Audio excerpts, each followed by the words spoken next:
On today's episode, what does good goaltending versus a good team look like in the PWHL? Plus, we want a team, or at least that's what Denver's saying. This is the Women's Hockey Report presented by Locked On NHL. Your weekly look at the world of women's hockey. From the PWHL to the international stage, it's the Women's Hockey Report on the Locked On Podcast Network. Your team every day. Hello, women's hockey fans. Welcome to another episode of the Women's Hockey Report, brought to you, by Locked On and, of course, the Locked On NHL channel. My name is Erica L. Ayala. I am here once again with Rachel Donner. And Rachel, let's do our vibe check. What's good in your world? What are you excited about coming up? So as we talked about on last week's show, it was my birthday this past Sunday. I celebrated by going to the New York Sirens game against the Toronto Scepters and got treated to a performance by Corinne Schroeder in net that I want to burn that into my brain. What a game. What a performance. I love it. We are definitely going to talk about that. I have been a Corinne Schroeder fan since the PHF days. So I love that we're going to talk about that. And also, I love that we had folks from our growing community that wished you happy birthday in the YouTube comments. Y'all are awesome. I hope you enjoyed the birthday, even outside of an amazing PWHL game. So on today's show, we are going to talk about goaltending. And yes, we are going to talk about Corinne Schroeder. We're also going to give you some of the biggest storylines in women's hockey, and then recap the 3 stars of the game and give you our individual picks for the game of the week in the upcoming slate. But you mentioned Corinne Schroeder. Let's just start there before we dive into goaltenders en masse. You got to witness a game. Corinne Schroeder, just spoiler alert, is one of the stars of the week that we'll talk about later. But what stood out to you from what Corinne was able to do, Rachel, since you were there live? I think the thing that impresses me about her the most is the way that she's able to create the least amount of space possible for shooters, and the fact that she's able to do that and know where the screens are at the same time. She has everything dialed mentally and has a way of anticipating that and just creates almost nowhere for the puck to go. For shooters. And I love that. And especially sitting pretty up close. I was in the 10th row, close to her end for 2 periods of the game. And I was watching that pretty closely. Yeah, I think with Corinne Schroeder, being able to see her throughout her career, I mean, she's been in the PWHL for obviously 2 seasons since the beginning. But I got to see her play before that. And she uses her frame, as we talked about.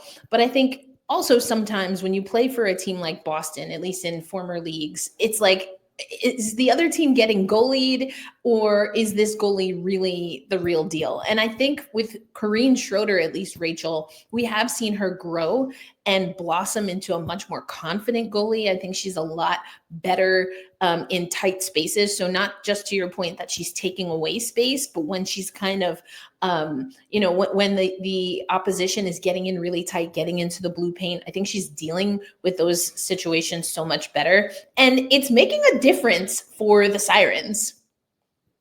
Yeah, it absolutely is. And I think, they do have some high-powered scoring on that team. Don't get me wrong. But, as we saw, none of that came through in the game against Toronto. And it was Schroeder that was there to really temper things down and keep them in it until that shootout.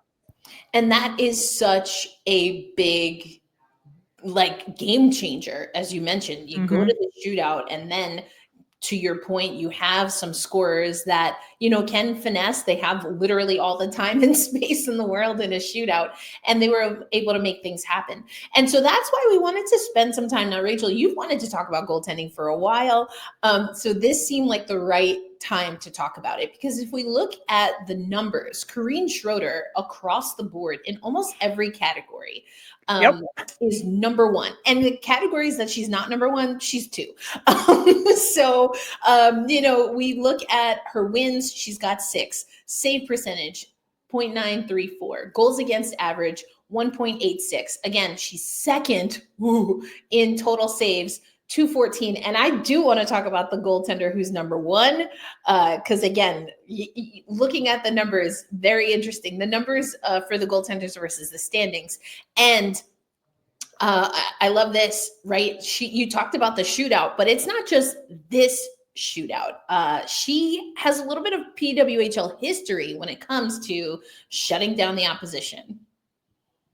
Yeah, she absolutely does. And I think that, there's a reason why she's the standout goaltender this season, is that she does look at the game in a different way than I think some of the other goaltenders do. And she has the experience and the calmness to really, tamper things down when she needs to. Yeah, absolutely. I've talked to her about her mindset before, and I just love that she sets very specific goals. I talked to her last season about that. She said, it's a new league. I'm getting used to the competition, so I haven't been as detailed, but I think it's time to follow up with her, because shutouts in her rookie season of professional hockey were literally a part of her goals. And she not only met the goals, but she surpassed them. And she's already got 2 shutouts this season. So let's talk about this though, because the Sirens are not top 2 in the league. And in fact, they've kind of been struggling at times to stay middle of the pack. So what makes it so in this league, or just in hockey overall, where you can have, statistically speaking at least, the best goaltender, but you're not the best team in the league? Yeah, I think offensively, New York is streaky right now. They'll have a really good game, and then all of a sudden, they'll have that game against Toronto where they can't put anything in the net, right? And so I think that's where the goaltending is your next line of defense, literally in terms of keeping you in games and giving you a chance to win where maybe you wouldn't. So that's why I truly believe that third place is exactly where New York should be in this league right now, simply because, Sarah Fillier is a phenomenal hockey player. That top line has so much potential, and we've seen great things from it thus far, but they're not able to capitalize all the time because, again, it's still a new line. The most games that any team in this league has played so far is 11 with the Minnesota Frost.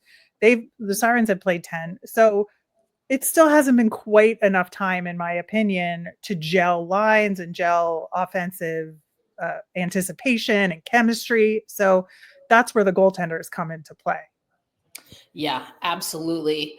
I think when you talk about just any level of hockey, as you just mentioned, a goaltender being able to keep you in games is huge, and you want that to translate elsewhere. And we're going to talk about other positions in the PWHL, but this segment, Rachel, it's top goaltenders.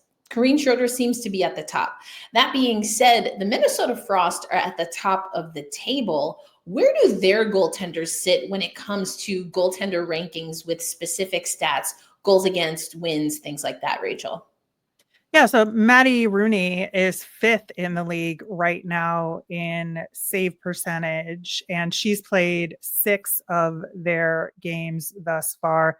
Nicole Hensley has time played in 3 games, but only an .881 save percentage thus far. Obviously, we know they had illnesses and injuries, and so there's a little bit of an asterisk next to all of this for Minnesota right now.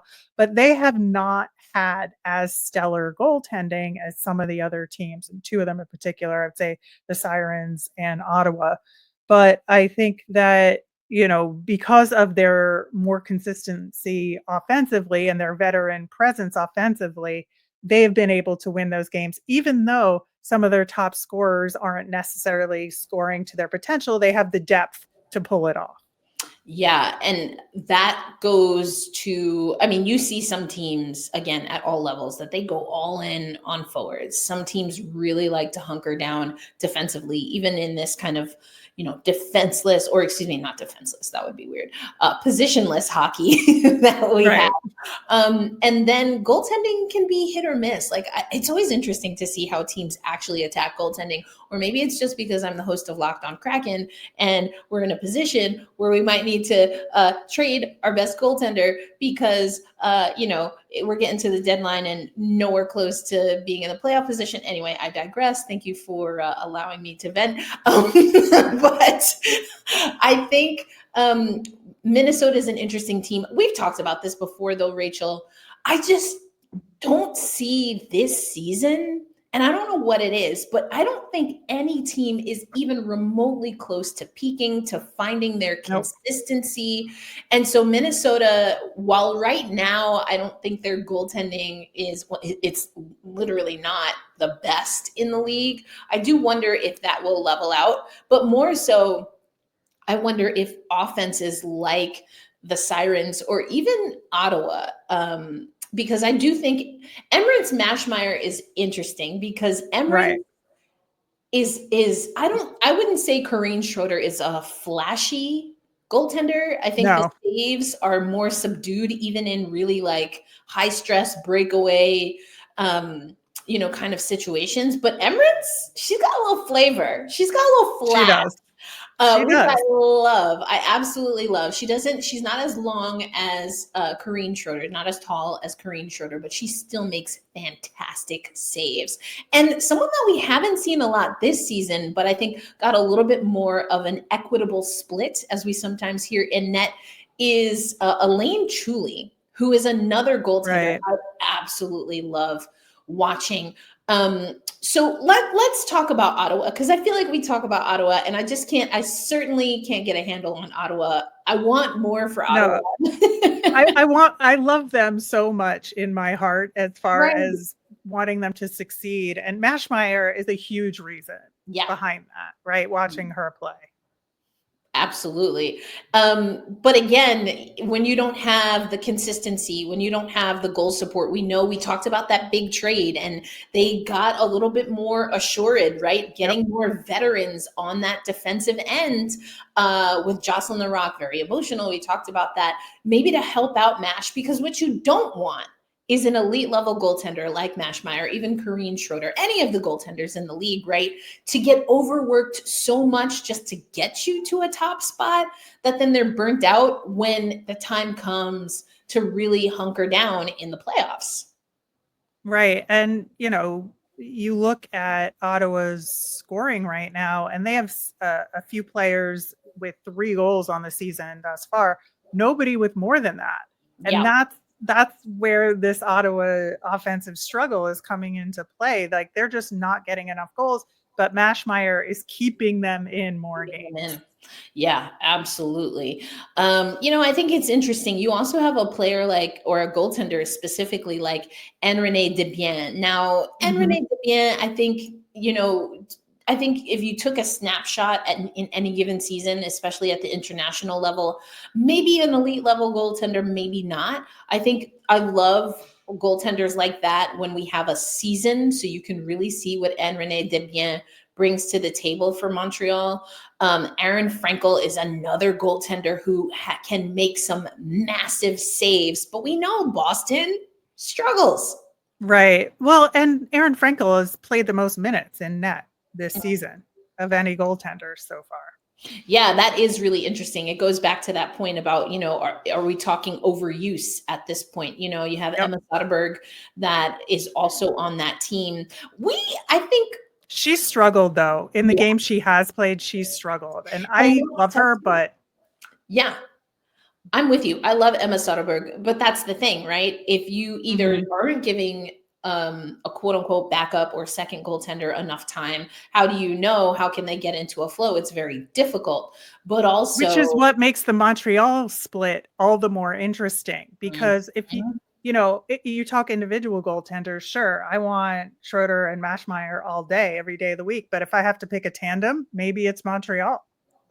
Yeah, I think you're absolutely right. If I'm taking a tandem, I'm taking Montreal because I believe in Elaine Chuli. And again, Debian is going to give you solid minutes. I wish there was more of an equitable split there because Chuli, you don't lose anything with Chuli.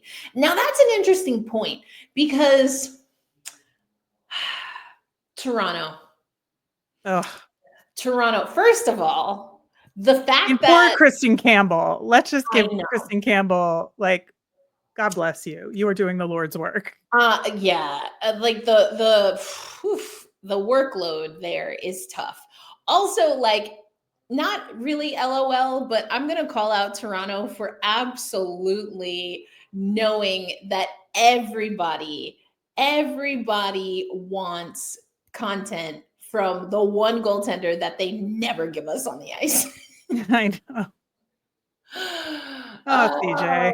I know. Poor Carly Jackson, but we're here. We're definitely here for the CJ content. But yeah, Toronto kind of shaking my head. That being said, talk about being ready when your number is called. Reagan Kirk has had to, come in. And I remember Troy Ryan saying, hey, first time rookie goaltender, we just weren't doing what we needed to do in front of net. That's why we made the goalie change. Not quite fair to give the rookie their first debut in that scenario. So she gets the next start and makes the most of it. Yeah, and I think of all the rookies, like, she's had the hardest level of responsibility so far this season. She's won 1-1, but she's above that 900 save percentage at 910 right now. So I would say, it's not like the greatest goaltending performance you'll ever see, but she's off to a pretty solid start in the league. Yeah. And then there's Abby Levy, who I thought was really great for New York last year, but in very small sample size, Rachel, just hasn't been the Levy that we saw last year that could really work as a dynamic goalie tandem along with Schroeder. Yeah, I mean, she's only played in one game for 20 minutes, so I'm going to not rate her. It was not a great 20 minutes for her, I would say, but not going to rate her season on that alone. That's fair. That is totally fair. Yeah. 20 minutes versus, like you said, I mean, the top end of minutes is almost 500. Right. That's it. That's insane. Right. So, all right. Well, that's our goalie chat. We definitely are going to get more into this. And again, we're going to break down some of the stats and some of the stats leaders comparative to how their teams are doing when it comes to forwards and defenders. But coming up, Denver, we heard you. We heard you loud and clear. The PWHL Takeover Tour continues. We're going to recap the Denver Takeover Tour stop, and then, of course, get you ready for Quebec City.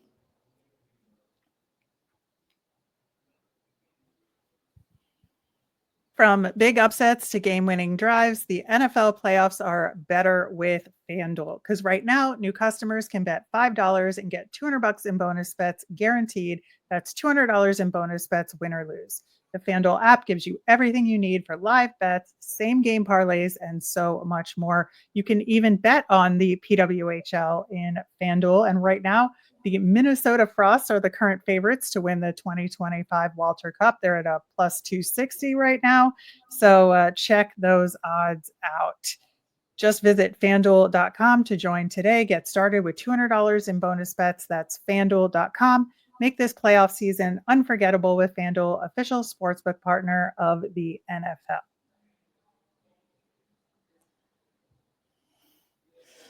Rachel, we talked about amazing goaltending throughout the league, and even goaltending where we're still trying to figure out what's going on with the team in front of them in particular. But we also have to talk about just the amazing reception that the PWHL continues to get from crowds that don't have a team to call their own, not even close. So we've talked about Seattle, we had Vancouver, and now next up, setting another attendance record is Denver, Colorado. Yeah, we talked about the fact that Detroit had the previous record, and I had a sneaking suspicion that Colorado fans would show up. and show out here, especially. I know there's like this long standing rivalry between the Detroit Red Wings and the Colorado Avalanche. And the fact that the Colorado fans broke that record from Detroit does not go unnoticed by me. But I think that, the Mountain West and sort of like the middle of the country, in a lot of ways, the middle of the United States, kind of gets ignored a lot of the time in these conversations about expansion and such. You have your Northeast teams, you have your upper Midwest teams to some degree, like you have Minnesota. And then, people talk about Seattle, they talk about Vancouver, but Denver, like, they have a case here, I think. I would agree. And we know that we talked to Amy Shearer. We know that how the fans receive the league is definitely a part of the considerations for expansion. She also mentioned, though, how the facilities are treating the team. As far as I know, everything looked to be great, but the fans left no doubt. There was a chant that broke out that I thought was like, I saw it on social media and it gave me chills, just the entire arena erupting. And so we mentioned it was a new attendance record. Just to set the record straight, 14,018 fans at Ball Arena, beating, as you mentioned, Detroit's Little Caesars Arena, who had 13,736.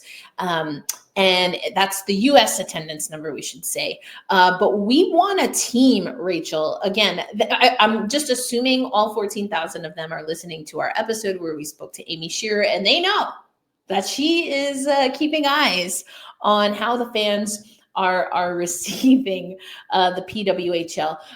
When you look at kind of the larger sports landscape, of course, you have the Avalanche, you have the Nuggets. Do you think Denver can be a place for women's sports, but specifically in this case, women's hockey?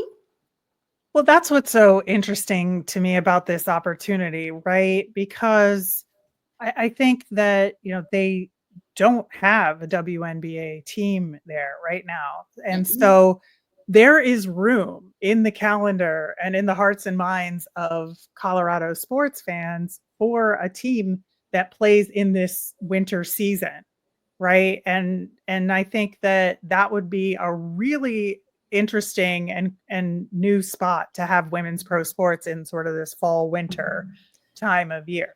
Yeah, it would be interesting. You have to look at, are they looking at where the Nuggets are playing? Are they going to look at, I actually don't know if the Nuggets play in the same place as the Avalanche, LOL, but someone can tell us in the comments. The NBA, who knows? Who knows? But what I do know is that there is an NWSL team coming to Denver. So might be a great time to just like combine forces, like Captain Planet style, and just have more women's sports in the Mile High City. I know I would be down for it. So we'll have to keep our eyes and ears peeled for that. I mentioned Quebec City. We're actually going to talk about that a little bit in our next segment, but we want to recap U18 Women's Worlds. Canada, we mentioned that they were playing a little chip on their shoulder. And they left no doubt that they left no crumbs, Rachel. They came for gold and they got it. Yeah, it was a 3-0 shutout over Team USA. And, I'm not surprised by those results. I watched a couple of the USA games prior to that. And while they were good, they were not decisive. And there was some offensive struggles there. There was some kind of sloppy play in terms of passing, in terms of, being in the right space to get the best shot possible. And, I just did not see that from Team Canada. I didn't see that struggle. And so I do not object to this outcome, despite my allegiance to Team USA. I absolutely think Canada deserved the win. Yeah, what I hear you talking about is discipline. And we may have gotten the collective we a little enamored by some of the numbers that we saw coming from Team USA. Chief among them, that Morgan Stickney, 5 wins, 3 shutouts, a .067 goals against average, a .957 save percentage. A lot of that, though, Rachel, came in the group stage, to your point. And it's almost like, it's just interesting if you were talking about the top or the beginning of the tournament to the end, where, as you mentioned, USA gets shut out, but it's the details. When you are playing elite level hockey, which even U18 women's worlds, yeah, that's elite. They're the best in their age group, right? You have to be able to lean into the details. And for me, without them really having to say much, I think Canada did it with their actions. They were playing as a unit. They were focused, and they knew what the goal was. The goal was gold. And again, they left no crumbs. But let's talk about, the players that we saw as individuals stand out. We talked about Stickney, goaltender. She's a part of the all-tournament team. But who else made that all-tournament team? So Chloe Primerano of Team Canada, just a tremendous player. She was named the top defender in the tournament, and she's currently playing for University of Minnesota with 3 goals and 8 assists in 16 games so far. So, she has a little bit more of the elite level experience that we're talking about, playing against older and stronger players. So it's only natural, I think, that she would thrive in a U18 environment here. Also, another Canadian player, striker Zablocki, which best name in all of hockey, hands down. She's the leading scorer in the tournament, 8 goals and 4 assists for 12 points in the tournament. Yeah, I mean, you also have, of course, we talk about her all of the time, Nela Lapusanova from Slovakia, a team that we talked about was going to have to go through relegation. They did get the win over Japan, so they will stay in the top tier. Hungary will move up from 1A, which means that Japan is relegated, which, unfortunately for Japan, kind of is following the trend we're even seeing on the senior women's side. The days of Nana Fujimoto talking about goaltending, kind of keeping you in the game. I think that's going to be interesting to see how Japan retools throughout their pipeline. But Nela Lupusanova, second highest scoring in the tournament, 5 goals, 6 assists for 11 points through 5 games. So the U18 tournament is something that it preps us for the next level, whether that's looking at NCAA or U Sports. And hopefully, Rachel, as we talked about on the show, will also prep us for what the version of the men's or, boys hockey World Juniors could look like. So we'll keep up with that. And we'll have some players that perhaps were competing in this tournament that will also go on to compete in the Frozen Four, which I believe we've mentioned on the show, Rachel, will actually be in Minnesota, which is one of the cities with a PWHL team. But coming up next, Rachel and I are going to run through the 3 stars from the previous week and give you our PWHL games to watch in the upcoming slate.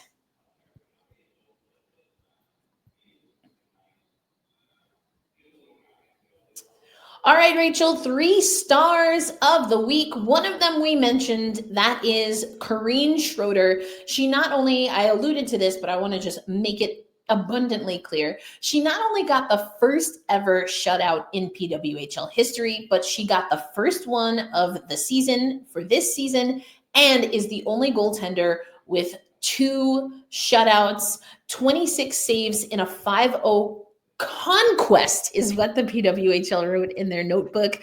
A conquest of the Frost on January 4th. And of course, that game that you got to see as part of your birthday. We already talked about Schroeds, but anything you want to add and why she's one of the stars of the week? I mean, the fact that she's only the 2nd star is kind of an insult to me personally, but I think that, she's also an invaluable player. And they mentioned this, on the penalty kill. Like she is just that backstop that's going to help propel the Sirens penalty kill to a much higher success rate than they would have otherwise. Yeah, absolutely. The 3rd star of the week, I am actually really glad to see Sydney Morin, a defender for the Boston Fleet, on here. Sydney Morin in previous leagues played in Minnesota. for the Minnesota Whitecaps, and such an important kind of a role player, like really anchored that defense for a lot of those Minnesota teams. And I remember seeing Morin at practice at Kraken Community Iceplex for the takeover tour in Seattle, and still just playing such a critical role, sometimes overlooked. But Sydney Morin, scored in overtime against Ottawa, giving Fleet an important win there. And so Sydney Morin, third star of the week. That means that your first star, and the first star, I'm sure, in the hearts of many Canadian hockey fans, the one and only Marie-Philippe Poulin. Of course. I love her. I will always love her. And she's such a dynamic player and a tremendous leader on Montreal's team. And, Montreal obviously is playing very well this season thus far, and they're very successful. It is interesting. Like, this was a particularly good week for MPP. I will say, like, on the bigger scale of things, I think that she hasn't contributed as much. And I think that's a good thing for Montreal. I think they've spread the wealth. And I think that's partially why they've been successful this year, is that it's not just on her shoulders. But, this week, I'll give it to her, but I still would have put Schroeder in the number one spot. Yeah, I hear you. And it goes to a larger conversation that we want to have. I will say this, Captain Clutch is one of her many nicknames. And I do think that all things being quote unquote equal, which I don't know how you really compare a goaltender to a forward. But anyway, all things being equal, I do think Captain Clutch is always going to eke out the favor. Yeah. So we'll talk about that on an upcoming episode. But before we get out of here, Rachel, it is time to pick game of the week. And I think for the most part, we agree on what we believe should be the games of the week. We do want to preface, don't usually do this, but we're actually recording before Friday's games. So just keep that in mind. Right. So there's the big Montreal, Minnesota matchup, which of course is probably the biggest game of the week. We're recording before we know the outcome of that game. So put a little asterisk next to that game for us. But I think, to me, it's got to be the Quebec City game, because it's one of these things where obviously they've been anchoring for an NHL team for these many years, since the Nordiques left town. And now they're kind of stating their case for a PWHL team here. And they got a really good game ahead of them with Ottawa facing Montreal. Yeah, I love that matchup. And I think also the reason that this is an interesting matchup is because depending on, again, what happens in the game that for you has already happened, but for us has not, it could be part of a really important swing. Either it's going to help propel, Minnesota, or can Montreal kind of find their footing again? I think that's really interesting, which is why, again, if I had to pick a few other games to watch, I'm just kind of keeping eyes on Ottawa. I think low key, Rachel, we've kind of outed ourselves both as kind of Ottawa charged. We have a soft spot in our heart. We do. We do.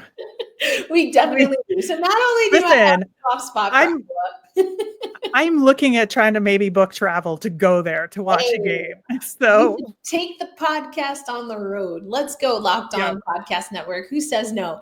But I think also, just if you look at their slate, play Montreal, and they're going to play Minnesota. And again, right. I just think that depending on what happens on Friday's game, Ottawa could hold the key. Are they going to be able to kind of, get their life and play a little bit of spoiler when it comes to that race to the top? I mean, I'm sure they would love to see it. Or are we going to start seeing the top teams be able to create a little separation? So in addition to having a soft spot for the Ottawa Charge, I do think their opponents, Rachel, are just really compelling given where we are in the standings. Yeah, absolutely. So we could be looking at a very different landscape when we meet again next week.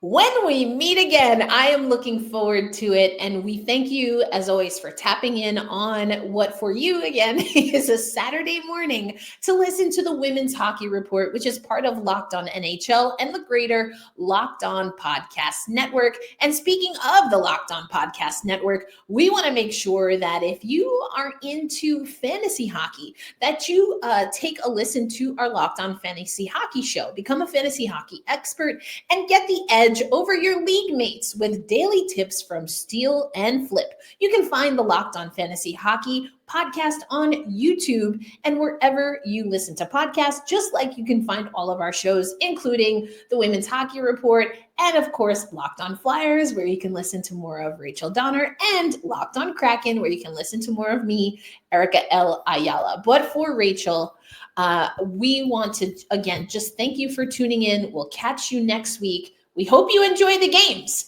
And Denver, again, we heard you. We know you're ready. So Quebec City, you are up.